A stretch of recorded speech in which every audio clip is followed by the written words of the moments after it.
तीन आदमी सफ़र कर रहे थे। राह में उनको सोने की 3 ईंटें मिली। तीनों ने खुशी से एक एक ईंट ले ली, फिर आगे बढ़े। उनके पास खाने का सामान नहीं था। जब भूख से बेचैन हुए तो आपस में कहा कि कहीं से खाने का सामान मंगवाना चाहिए। उनमें का एक शख्स बोला कि आप दोनों आदमी ठहर जाएं, मैं अभी सामने वाले गांव से खाना खरीद कर लाता हूं। दोनों ने ये बात मंजूर कर ली और वहीं रुक गए। फिर तीसरा आदमी खाना लेने के लिए गांव की तरफ चल पड़ा। रास्ते में उसकी नीयत बदल गई।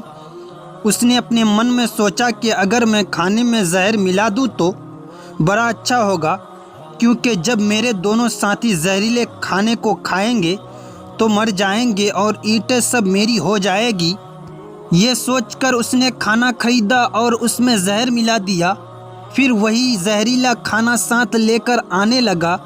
इधर उसके जाने के बाद उसके दोनों साथियों ने बात तय कर ली कि हम दोनों मिलकर उसको मार डालें ताकि उसके हिस्से की ईंट हम लोगों की हो जाए। जब वो तीसरा शख्स खाना लेकर पहुंचा तो अचानक ये दोनों उस पर टूट पड़े और उसको जान से मार डाला। भूखे तो पहले ही से थे।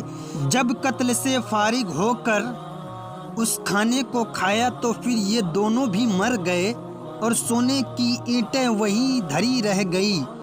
प्यारे बच्चों, लालच बहुत बुरी बला है और लालच ने ही तीनों की जान ले ली।